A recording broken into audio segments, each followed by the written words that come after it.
Hello, আসসালামু আলাইকুম viewers. আশা করি সবাই অনেক অনেক ভালো আছেন। তো আমরা এখন আছি হযরত শাহজালাল আন্তর্জাতিক বিমানবন্দর, যেটা ঢাকায় অবস্থিত সেখানে। তো আমরা আজকে সম্পূর্ণ বিমানবন্দরটি আপনাদের ঘুরে দেখাবো। তো রাস্তা থেকে দেখতে এরকম দেখা যায়। তো আমরা এখন ভেতরের দিকে প্রবেশ করতেছি আমাদের প্রবেশ পথ দিয়ে। তো হাতের ডান পাশে দেখতে পাচ্ছেন কত সুন্দর ভাস্কর্য পেইন্টিং করা আছে। তো এই রোডটা দিয়ে মূলত গাড়িগুলো ভিতরে প্রবেশ করে, অর্থাৎ টার্মিনালের দিকে। তো এখন আমরা হাঁটতে হাঁটতে সামনে চলে আসলাম। এখানে একটি মসজিদ রয়েছে, যেটি এয়ারপোর্টের ভিতরে অবস্থিত। তারপর রোড ক্রস করে আমাদের টার্মিনালের সামনে যেতে হবে।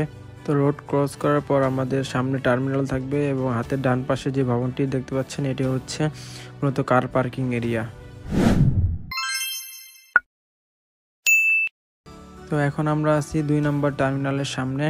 তো যে গাড়িগুলো এদিক দিয়ে আসে সেই গাড়িগুলো এখান দিয়ে একদম টার্মিনালের ভিতরে চলে যায়। তো দেখতে পাচ্ছেন এটি হচ্ছে বহুতল ভবন কার পার্কিং এরিয়া 2 নম্বর টার্মিনালের। তো আমরা দেখতে পাচ্ছেন এখন আমরা এয়ারপোর্টের সামনে দাঁড়িয়ে আছি, গাড়িগুলো উপর থেকে নামতেছে এবং এই পথ ধরে উপরে উঠতে হয়, টার্মিনাল ভিতরে গাড়ি চলে যায়। তো এখানে একটি বিশেষ কথা বলে নিই, যারা গাড়ি নিয়ে আসবেন অর্থাৎ প্রাইভেট কার কিংবা সিএনজি নিয়ে আসবেন, শুধুমাত্র তারাই ফ্যামিলি সহ সেই গাড়িতে করে টার্মিনালের ভিতরে প্রবেশ করতে পারবেন।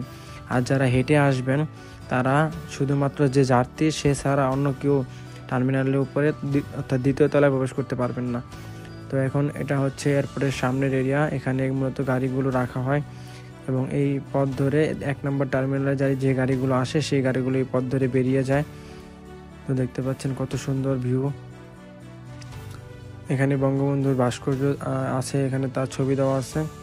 তো এটা হচ্ছে হযরত শাহজালাল আন্তর্জাতিক বিমানবন্দরের প্রথম এবং দ্বিতীয় টার্মিনাল, এবং তৃতীয় টার্মিনালটি মূলত অন্য পাশে করা হচ্ছে, যার কারণে এখান থেকে দেখা যায় না। তো তৃতীয় টার্মিনালটি আরও সুন্দর, ইনশাল্লাহ সেটার ভিডিও দেওয়ার চেষ্টা করব।